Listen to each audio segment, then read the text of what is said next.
Желкілдек. Бұрынғы заманда Нұрманбет деген хан болған. Хан 192 жасаған, оның Әзтемір деген інісі бар екен. Әзтемір 42 кісіге бас болып қолға кетті. Нұрманбеттің екі қызы болған, бірінің аты Күнікөй, бірінің аты Тінікей екен. Екі қыз ұйықтағанда түс көріпті, таңертең жеңгесіне келеді. Bir şapandı jamıldı, ekevi bir jеңнен бас шығарды. Мен бір түс көрдім, от жағалай іс көрдім. Екіде қара тең көрдім, торғалап аққан қан көрдім, жорышы жеңге түсімді. Жеңгесі қайынағасына келді, түстің жоруын сұрады. Бұл түсті кім көрді деді ол. Мен деді қатын. Қайынағасы айтты, мұны көрген сен емессің. Мұны көрген екі қызым екен, келсін, сума келіп айтсын деді. Екі қызы Күнікөй мен Тінікей келді әкесінің тұсына. Жамағат деді, құлақтарың бері сал, кеңестеріңді ары сал. Бүгін түнде түс көрдім, от жағалай іс көрдім, екіде қара тең көрдім, сорғалап аққан қан көрдім, жорышы әке бұл түсті. Қыздар бұл түсті айтқан соң басқалар бұл түсті естіді. Мағынасын білген бақсылар, ақсақалды ағалар, басы шалмалы бабалар. Ағаң бүгін келер деді, ол жалы үйге енер деді. Нұрманбеттің қыздары Күнікөй мен Тінікей бұл сөздерге нанбады. Нұрманбет хан айтты, 192 жасаған, қаздың етін асаған, Әзтемір үйде жоқ болып деді. Нұрманбеттің сақалынан жас сорғалап өлеміз деп жылайды. Нұрманбеттің 7 жасар жас түлек деген баласы бар екен. Жеті қырдың астында 60 баламен асық ойнап жатыр екен. Жылаған Нұрманбеттің даусын баласы естіп келді де, хан ием неге жылайсыз деді. Хан айтты, жыламай қайтейін. Әзтемір үйде болмады деді. Баласы айтты, жылама әкем сен деді, оң батаңды бер деді. Дүлдүліңді сайлашы, демсеріңді қайрашы. Бұл ауыр жолға барайын, жауға ойран салайын. Bir келгенін бір қырайын, ек келгенін ек қырайын, біріне бірін қосайын деді. Әкесі айтты балаға, сенің алар жауың жоқ, бойың сенің өскен жоқ, бұғанаң сенің қатқан жоқ, балақта женің жеткен жоқ. Бала тілін алмады, батасын сұрады, әкесі оң батасын берді. Жортқанда жолың болсын, жолдасың қыдыр болсын, Аллаху әкбар деді. Дүлдүліне мінгізіп семсерін берді. Бар балам деді. Дүлдүлің оң аяғымен жер тарпса, сол аяғын көкке көтерсе, келме деді. Сол аяғымен жер тарпса, оң аяғын көкке көтерсе, қайт балам деді. 7 жаста жас түлек дүлдүліне мінеді, семсерін қолын алады. Аман есен болыңдар деп жүріп кетті. Bir белдің үстіне шығып алысқа қарады, жау келе жатыр екен. Тұлпардан түсті, бала алдыңғы айылын бос тартты, артқы айылын берік тартты, онан соң атына мінді. Bir келгенін бір қырды, ек келгенін екі қырды. Бірін біріне қосады, көп жауды жайпады. Жаудың ең аяғында әскер басы Телегей алып бар екен. Телегей айтады, жамағаттар тұра тұрыңыз, бұл жерде от жағыңыз, құмалақ шашайық, бала шайық, қой жауырынын жағайық, жауды алар айлан табайық. Құмалақ шашты, бал ашты, жауырын жағып қарасты, бізді тосып жатқан жау екен, 7 жасар жас түлек дәу екен. Атсақ оны ата алмаймыз, шапсақ оны шаба алмаймыз. Атсақ мылтық тимейді, шапсақ қылыш өтпейді. Ал оған амал не? Әскер басы Телегей күнді боран соқтырды, аяз қатайды, бала тоңды жаурады. Тоңған соң әкесінің айтқан есіне түсті. Дүлдүлдің оң аяғымен жер тарпып, сол аяғын көкке көтерсе қайтпа. Егерде сол аяғымен жер тарпып, оң аяғын көкке көтерсе қайт деген есіне түсті. Күн боран болды, суық болды, бала мұздады, тоңды. Дүлдүл сол аяғымен жер тарпыды, оң аяғын көкке көтерді, тұлпарына мінді де кейін қайтты. Үлкен апасы Тінекей, кіші апасы Күнікөй алдынан шықты. Тоңдың ба қарағым-ай, мұздадың ба шырағым-ай деп атынан түсірді, үйіне енгізді. Bir апасы басын алдына алып қойнына салды, бір апасы аяғын қойнына салды. Тоңған басы жылынсын, мұздаған аяғы жылынсын десті. Екі апасы Тінекей мен Күнекей артына қарады. Жау келіп қалған екен. Үйінде 7 құлақты қазаны бар екен. Соны 7 жасар жас түлектің үстіне төңкеріп, екі апасы жауып жасырып тастады. Жау келіп қалды. Ақ шаһарын шапты. 192 жасаған Нұрманбеттің басын алды. Малында жанында алып қайтып бара жатып әскер басы Телегей айтты: "Бізді алған жау мұнда жоқ екен. Ол 7 жасар жас түлек. Өлтірмей кетсек, бұл дүние біздің бойымызға сіңбейді. Табу керек" дейді. Сонда қояқ кемпір айтты: "Мен ол баланы тауып берейін. Жасырған жерін көрдім. Менің малымды, менің жанымды түгел қайтарсаң айтамын" деді. Қолбасы Телегей айтты: "Тансаң түгел ал" деді. Қояқтың дүние малын түгел өзіне берді. Баланың қазан астында жатқанын айтып қойды. Телегей қазанның қасына келді. Қазанды көтерді. Бала жатыр екен. Сол жерде баланың басын алды. Басын қанжығасына байлады. Қанақты сорғалап әскер бас Телегей қалың елді жетім жесір етіп қайтты кейін. Күндерде бір күн Әз Темір келді.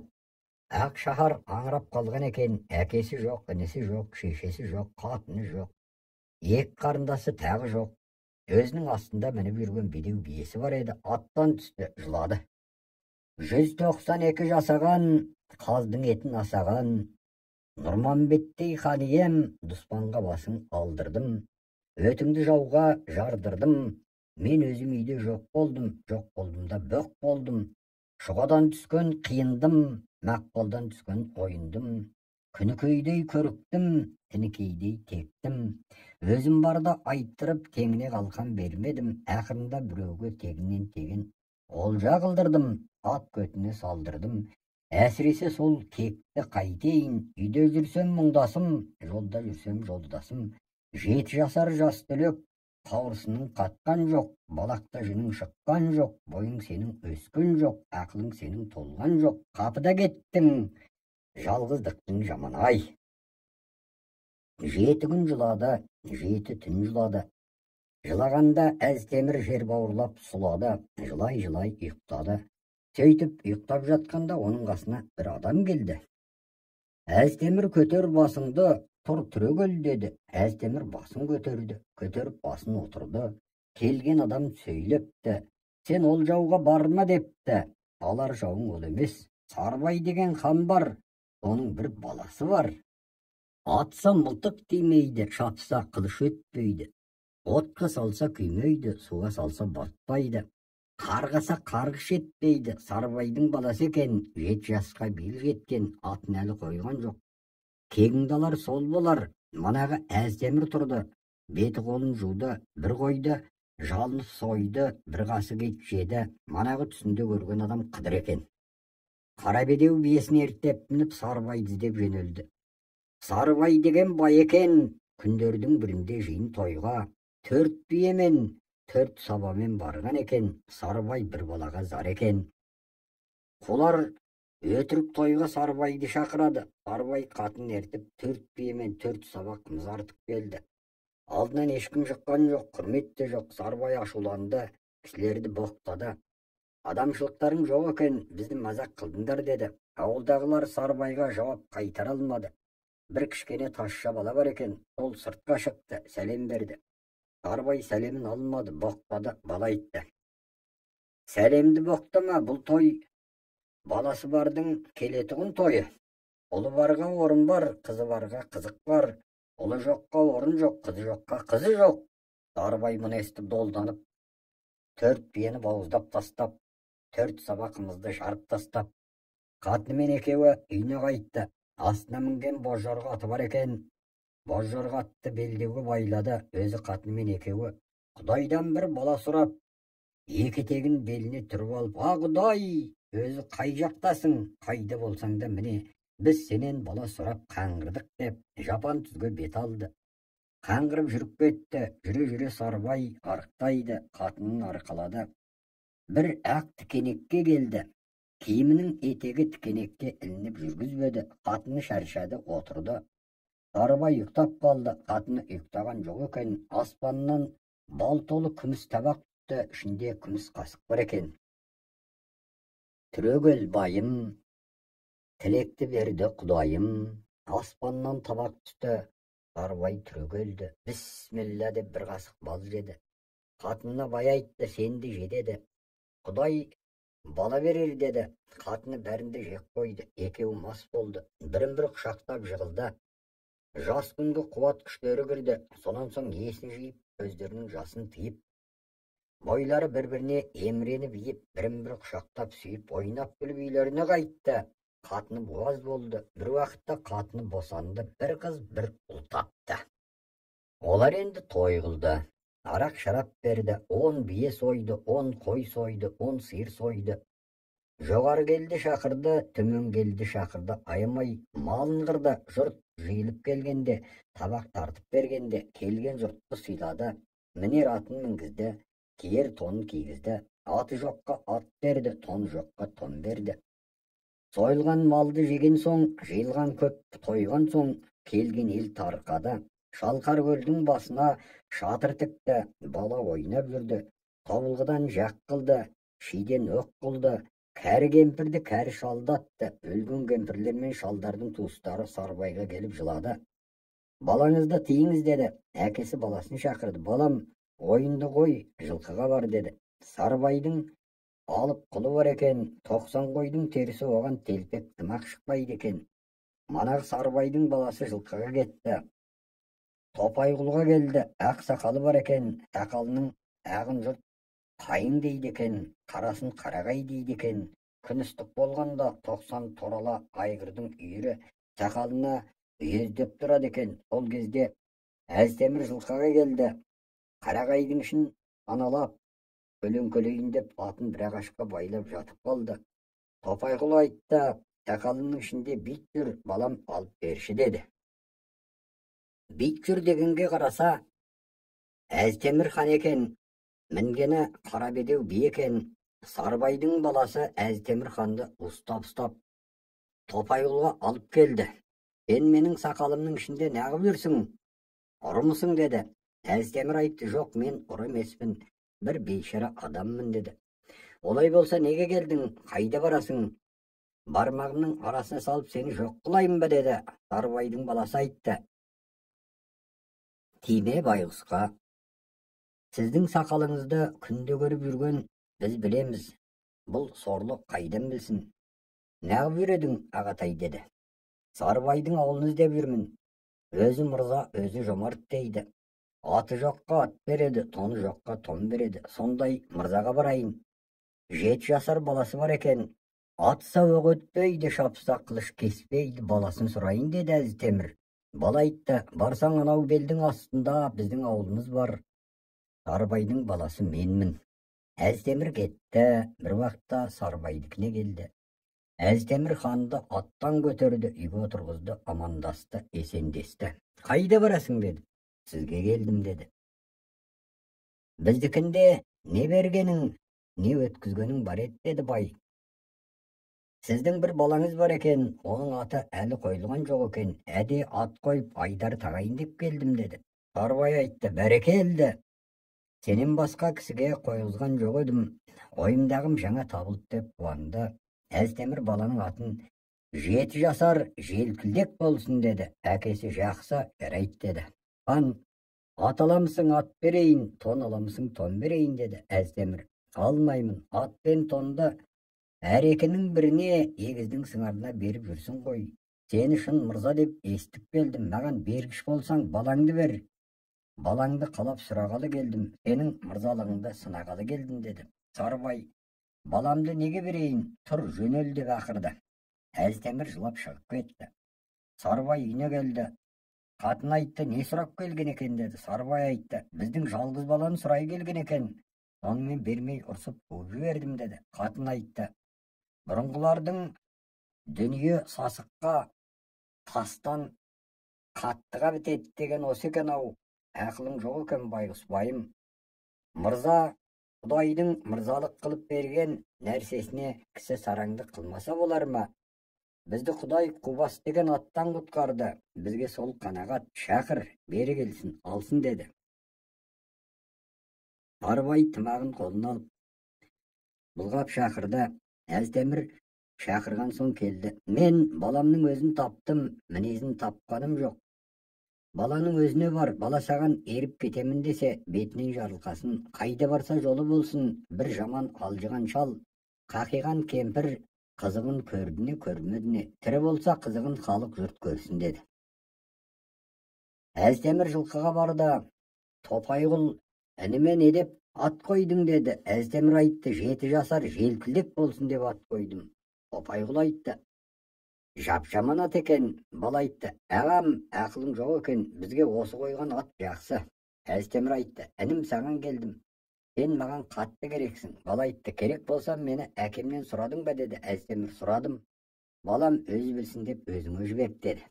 Жарайды аға, мен барайын деді бала. Ағатайым, маған бір ат бер, өліп кетсем менің жаным сенде тұрсын, ақыретте қолыңнан алайын. Тірі болып келсем, малымның жарым сенікі болсын, сен аға бол, мен іні болайын. Мынау әке шешемді сенкіп, маған бір ат бер деді Топайғұлға.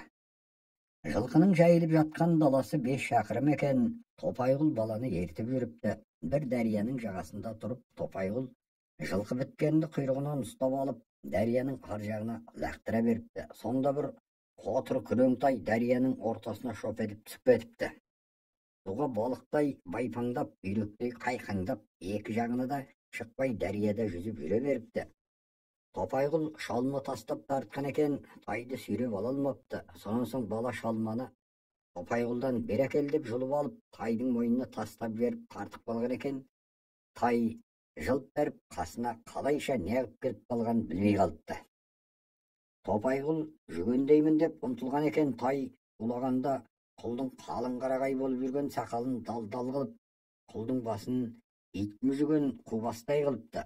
Сонан соң 7 жасар желкідек өзі жүгендеймін деп ұмтылған екен. Тай бүлкетпейді, басын изегендей басын изеп, қылша мойным талша деп тұра беріпті. Жүген салса құнан болыпты, ер тоқымын салғанда дөнен болыпты, мінсе бесті болыпты. Танына қамшы тигенде 6 жасар ат қалпына түсіп, оқ жыландай ойнақтатып мініп алып, қош есен бол деп жөнеле беріпті. Әздемірді әкесіне жіберіпті. Маған оң батасын берсін, қара қоржынын берсін, семсерін берсін депті. Әздемір Сарыбайға келді. Сарыбайға баласының айтқанының бәрін түгел айтты. Жорықта жолың болсын, жолдасың қыдыр болсын деп оң батасын берді. Әздемір 7 жасар желкілдекті артынан қуып, өзінің елінің шетіне келді. 40 жігітін ертіп алды. 41 кісі болды. Бәрі бас қосып желкілдекке жетті. Айдалада анттасты. Қай қашқанымызды Құдай тапсын десті. Жер ортасына келді. 7 жасар желкілдек Әздемірге, тау басына шық, жауды қара, көрінеме байқа деді. Әздемір тауға шықты, төңіректің 4 бұрышына көз жіберді. Ойбай деп таудан төмен қарай жүгірді. Келді де атқа мінді. Қашыңыз, қайтыңыз, жау көп ақ, біз олар жау емес деді.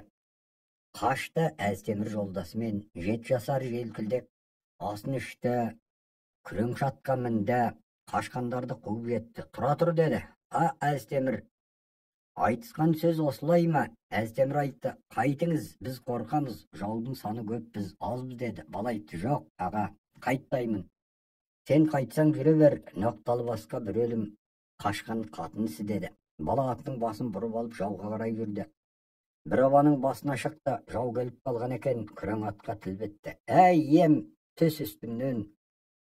Айылың бауырыма, жүгенің кеңсірігіме батып барады, құйысқаның құйрығыма батып барады. Бел тұрманың босататын емес, мені жалаңашта. Ер тоқымды ал, аунайын. Жүгенімді ал, қунайын. Оң жағыма бір аунайын, сол жағыма бір аунайын. Оң солды аунап шөп жейін. Тілекті берсе жасаған, үстіме менің ер бітер, бойыма ерен күшіктер деді. Айылды ағытты, ер тоқымды сыпырды, жүгенді алды қоя берді. Ат аунады, оң жағына аунады, сол жағына аунады, шөп асады. Түрегелді, ат күміс ер тоқымды болды, кісі қарап тұрғандай. Желкілдек тұлпарына мініп алды. Алдыңғы айылымды бос тарт, артқы айылымды берік тарт деді. Маған мінді, көзіңді жұм. Жауға араласпай көзіңді ашпа, жүрегің айныр. Тайып кетсем маған серт, тай салып соқсаң саған серт, деді тұлпар. Желкілдек атқа мінді, көзін жұмды. Ат аспанға ұшқандай алып ұшты. Желкілдек жаудың ортасына кіріп, етіне таяқ тигенде көзін ашты. Ортада жүрген соң жаудың азын көбін байқай алмады. Төбелес сала берді. Bir mezgilde аттың аяғының астына қараса, аттың тізесінен қан, маңайында жан қалмапты. Өлгені өліп, өлмегені басын сауғалап қашқан екен. Бала бір обаның басына келіп аттан түсті. Желпінде әскер басы Телегей деген алып екен. Күншілік жерден байқайды екен. Бұл біздің алар жау емес, атса мылтық өтпейді, шапса қылыш кеспейді, қарғаса қарғыш етпейді, отқа салса күймейді, суға салса батпайды. Ерекше жаралған жан екен, жалғыз-ақ мұның бойында ақыл жоқ, депті ол. Жігіттер, орғазыңыздар, мұны орға түсірейік. Орғассаңдар терең қазыңдар. Мұның мынау ор екен, мынау кісі жығыларлықтай жер екен-ау деген ойында дәнеме болмайды. Жай жердей көріп шауып өтіп кетемін деп далақтап келіп түсетті қалады, деді Телегей. Жігіттері жиылып орғазды. 7 жасар желкілдек желпініп отыр екен. Әскер бас Телегей дұға оқыды. Желкілдек атына мініп тұра шапты. Аты орға үріне жаздап қарғып шығып кетті. Желкілдек орда қалды. Атын Телегей ұстап алды. Телегейдің қызы: олжаңызды маған байларсы, деді әкесіне. Не қыласың, сен еркек емессің, қызсың, деп атты бермеді. Қызы: мейрамда жегіп сейілге шығамын деп қиылды. Телегей қызына: 100 қара боларыңды біліп ем, бұл атты саған берсем, менің басым кесілер. 7 жаудың бірі сен болдың, ажалым сенен болса, оған не шара, деп қызға атты береді. 7 қабат темір үйге атты енгізді, қызды да енгізді. Осы үйден атты да шығармаңдар, қызды да шығармаңдар. Бұл үйден босанып бұлар шықса, бізге бұл жарық дүние жоқ, деді. Bir 7 жасар баланы екеуіне күтушіге қойды, сыртынан көп қарауылшы қойды. 7 жасар желкілдек орда жатыр екен. Bir қоңырғаз қаңқылдап келіп қасына қонды. Желкілдек өзінің шынашағын қанатып, ақ жейдесінің етегін жыртып алып, өзінің орда жатқанын айтып, маған 40 биенің еті керек, 40 сабақ қымыз керек деп, шынашағының қанымен жазып еліне жібереді.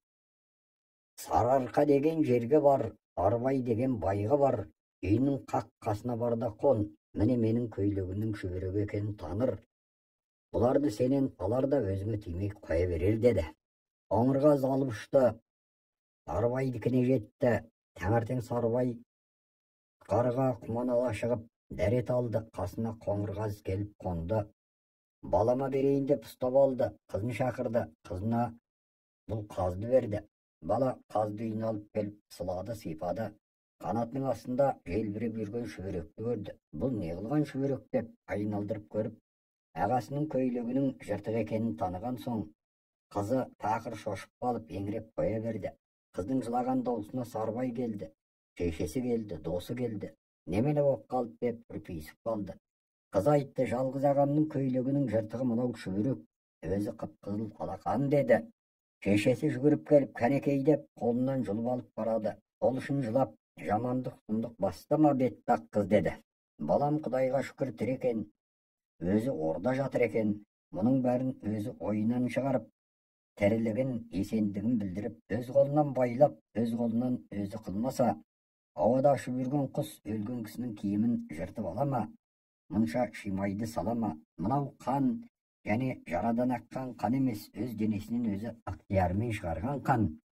Жарамен аққан арам қан түсі қара алтын болады. Мынау қып-қызыл таза қан ғой. Бұған жылайтұғын не бар? Менің балам ажалдан өледі, жаудан өлмейді, деді. Тұр, бар, сойда қыр малыңды, жи жұртыңды, 40 ту бие алып, 40 сабақ қымыз алып, өзің көрген боз жорға атты жетелеп, деген соң Сарыбай жоғарғы елін шақыртып, жорға бие сойдырды. Төменгі елін шақыртты, төбел бие сойдырды. 40 саба келіп, бәрін қымызға толтырып, елін жұртын жиыпты. Жамағат, құлақ салыңдар, боз бала аттан алыңдар. Жас балам желкілдек орға түсіп қалыпты. Жараған атты мінісіп, жараған тонды киісіп, жабыла соған барайық, деді. Боз балалар, барамыз. Бейсенбі күні жүреміз деді. Таң атты. Бейсенбі күні Сарыбай айтты. Баратұғындарың жүріңдер деді. Бай, өзің бармасаң, баратұғынымыз жоқ деді жұрт. Сарыбай ашуланды. Қатынын, қызын, досын қасын ертті. 40 бие алды, 40 сабақ қымыз алды, кетті. Bir günde balaға келді. Бала сыбызғы тартты, сол сыбызғының даусымен татты, амандасты. 40 құлаш жібек арқанмен тамақ түрді. Ашыққан екен, бір биенің етін бірақ жеді, сүйегін мұрнынан шығарды. 40 биенің етін 40 асап жеп қойды. 40 сабақ қымызды жарып баланың аузына ағызды. 40 сабақ қымызды түгесті. Досы, тойдың ба деді. Жоқ, тойғаным жоқ. 40 биенің ішінде өзім көрген мал жоқ екен, бозат бар ма? Бар болса сойыңыз деді. Бозатты сойды, бір жапырақ етіне тойды. Енді қайтыңдар. Сендер мені шығара алмайсыңдар деді. Әкесі, шешесі жылай-жылай қайтып кетті. Желкілдек орда жатып қалды. Бір уақытта желкілдек ордан шығып кетті. Бала келе жатса, жердің астынан бір түтін шығады. Түтін шыққан жерге келсе, бір үй болды. Ол үй енді. Ассалаумағалейкум деді. Бір қуаяқ кемпір бар екен. Уағалейкум ассалам, жоғары шық, сәлемші балам деді. Қайда бара жатқан адамсың деді. Бала айтты, ұлсызға ұл болайын, қызсызға қыз болайын деп жүрген жанмын деді. Кемпір айтты, маған бала бол, бала қылайын деді. Бірақ боза құйып берді. Бала ішті. Кемпірге бала болып тұрды. Bir günde baladan сұрады. Қайдан жүрген баласың? Айт маған шыныңды. Бала айтарын да білмеді, айтпасын да білмеді. Шешеке, шынымды айтайын, Сарыбай дегеннің баласы едім. Олай бір жауға шығып едім. Әскер басы Телегей Нұрмағамбет деген ханымызды өлтіріпті. Тінікей Күнікей деген екі апамды алып кетіпті. 7 жастағы жас түлек деген бауырымды бауыздапты. Ол жаудан кегімді алайын деп едім деді. Құдай ол тілеуімді бермеді. Әскер басы Телегей мені алдап орға түсірді. Астымдағы мінген атым дүлдүл еді. Сол атымның қайда кеткенін білмей қалдым. Сонан бір уақытта ем деп мені есіркеп аяп, жалғызымда болысып ордан өзі шығарды. Сол менің жүрген мән жайым деді. Кемпір айтты, жақсы, бұл сөзің шын екен. Сен маған шын бала болсаң, отынға бар, отынымды боқтама деді. Бала отынға кетті. Отынды жаяу жүріп жиып алып, арқалауға келгенде отынды боқтап салды. Бір арқа отынды алып келді. Кемпір бір аяқ көже берді. Балам, неге боқтадың деді. Ертең боқтамасаң тоғайға бар деді. Тоғайымның бәрін қопар, жалғызын қалғызба, қопар алмасаң басыңды аламын деді. Бала жатты, ұйықтады, ертең тұрды. Беті қолын жуды, тоғайға барды, ағаштарды қопарды, жалғыз ағаш тастамады. Алып келе жатыр еді, өзі терледі, кемпірді боқтады. Кемпірдің үйінің қасына тоғайды үйіп тастап, бала үйге келді. Кемпір айтты, неге боқтадың? Бала айтты, жаны кейген тәңірсін қарғайды демеп педі. Өзіңді жаратқан Құдайдан қалайсың? Адамның шамасы келмейтұғын жұмысқа жұрт боқтасын деп жұмсайды ғой деп боқтағаным сол. Онан сенің дәнемен кеткен жоқ, жұмыстың орнына келген соң не бар деді. Жарайсың балам, жарайсың. Сен маған қызмет қылдың, тілімді алып, айтқаныма көніп айдауыма жүрдің. Жаман кемпірдің қолында не тұрды дейсің демедің. Енді мен де саған бір жақсылық қылайын. Телегейдің қызына барайын. Ол қарды саған көндіріп, үйінде тұра алмастай қылайын деді. Шеше сені жолатама, үйіне кіргіземе деді. Кемпір жөтеліп, шашалып қалды. Ойбай, мына шынақ не дейді деді. Мен көк кептер болып шықпаймын ба? Қыздың жатқан темір үйдің терезесіне қонбаймын ба? Мен саған бір оңды бай тауып келдім демеймін ба? Онан соң ол қарда жан қалама деді де кемпір көк кептер болып ұшып кетті. Қыз, бикеш, күрең аттың иесі сені қашан келеді деп, екі көз сенің жолыңда сарғайды. Сорлау саған не болды? Осы сықылды ат қолыңа түскенде, жануарды ойнақтатып мінетін бір кез болса, қалай дәтің шыдайды? Темір үйде қатқаныңның ғана басына отырмысың, әке шешең сені қанша жақсы көргенмен бай бола ма? Жаман күң-ау дегенде қыз айран асыр болады. Өзімді осы көрген соң, аттың иесі атын қалайда бір іздеп келіп табар деп бағып жатыр едім. Бірақ мен оны қайдан тауып, қай жерден жолығайын деді. Vay balaşығым, мен саған айтайын. Ол баланы осы шаһарға алып келіп, бір байға жалшылыққа жүргізейін. Жұрт аңыз қылар, бір жат бөтен жұрттың жас баласы пәленше байға жалданып қойшы болыпты деп әркім таңырқап сөз қылар. Сол сөз біреуден болмаса біреуден құлағыңа жетер. Онда сен өзіңнен өзің аласұрып ауыр. Есіктен төрге қарай домала, төрден есікке қарай домала. Не қылды деп сенен сұрар, сонда сен айт. Ішім пыста, құса болып өлуге тақалдым. Күрең арғымақпен сейілге шықсам екен, жазық жапан даланы көрсем екен де, әкең сұм ғой, білер шығармас. Шешеңе жалын, шешең шығартар. Сен далаға шығармақшы болса, әкең ел жұртын жияр, той қылар, арақ шарап берер, ішкен мас жеген тоқ болар. Сонда сен шығып елде жүргенде боз балалар аңыз қылсар. Телегейдің жалғыз қызының емшегін ұстағанның арманы бар ма екен деп, сонда қой бағып жүрген қойшы несі бар дейсің деп саған келіп шап етіп жабысар. Сонда сен артыңа мінгізіп ал да қаш. Мен күнді тұман қылайын, сонда құтыларсыңдар деп ақыл үйретті. Кемпір үйіне қайтты, балаға келді. Балам, сені қыз сүйді, сен апарып байға жалдайын, жылына бір қой бердейін деді. Бала жарайды, шеше мен өзім барып жалшылыққа жүрейін. Сіз үйде дұғагөй болып отыра беріңіз, қыз қолыма түссе алып осында келермін деп бала жөнеле берді. Кемпір батасын беріп бала берді. Бала шаһарға келді. Ақыңа не аласың деп еді. Бір жылға еңбегіме бір қой берсең болады деді. Жарайды, қойды жақсы бақсаң, қой қотанынан өріп жөнелгенде тұра алмай, соңында қалған жаман сенікі болсын деді бай. Бала болады деп қызыл өгізді мініп алып қой жайды. Бір күндерде Телегейдің жалғыз қызы ауру болды. Есіктен төрге домалады, төрден есікке домалады. Әкесіне кісі жіберді. Әкем келсін, мен аурумын, құса болып барамын, елге шықсам жақсы болар еді деді. Жіберген кісі қыздың әкесіне келіп айтты. Қызыңыз ауру болды, құса болып өліп барамын дейді. Сейілге шықсам жақсы болар едім деп айтты қызың деді. Әкесі айтты. Жатсын, сейілге шығармаймын. Шықты болды, қыз қашат деді. Шешесі айтты. Адаммен үйір болған жоқ, тірпендімен тіл қатысқан жоқ. Айтқанның қашама, сейілге шығар. Құдай жаратқан жарық дүниені көрсін, көңілі басылсын, тіпті далаға шықпаған соң құса болып өліп кетер деді. Ұрғашылық қылдың, маған болыспадың, қызыңа болыстың.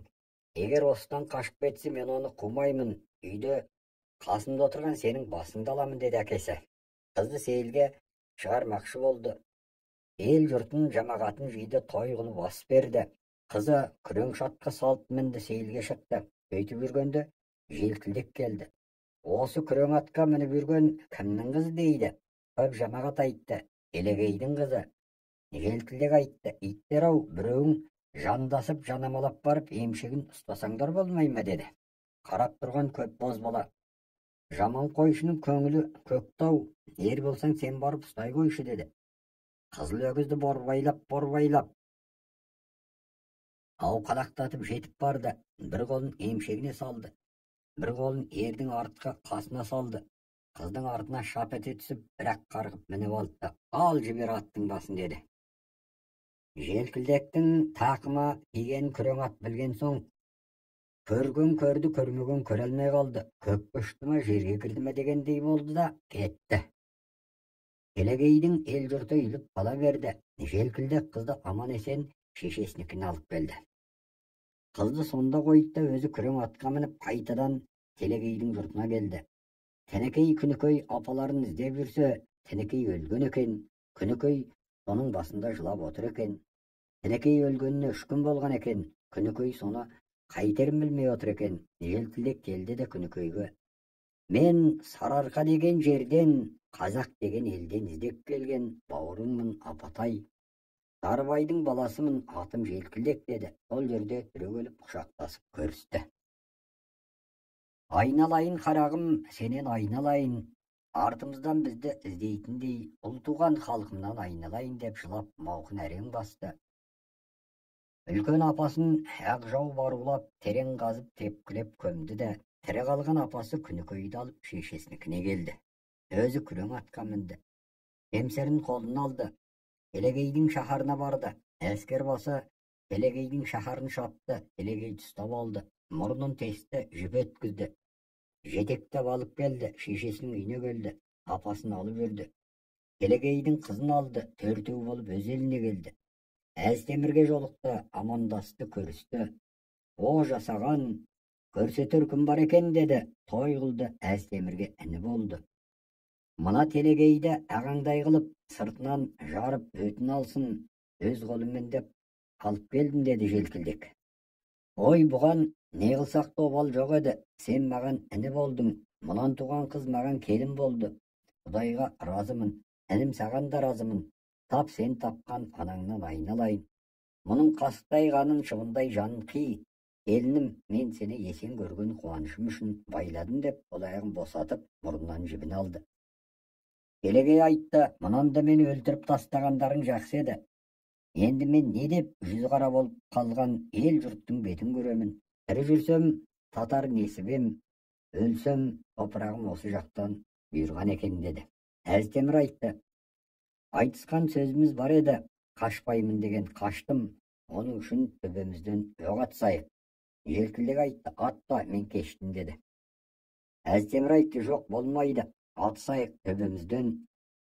Желкілдек айтты, қояға деді. Ақыр болмады, қоймады, айтқан тілді алмады, төбесінен оқ атпақ болды. Әнімсің, бұрын сен ат деді желкілдекке. Әзтемір өз төбесіне өзі оқ атты, оқ дәл төбесіне келе жатыр еді.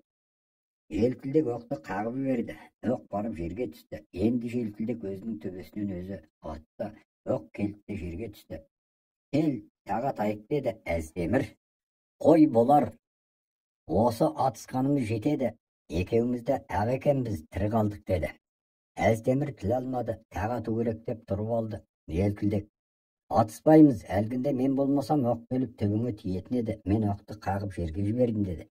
Әзтемір айтты, мен Құдайға жалғаншы болып, жалған дүниеде жүргеннен өлгенім артық.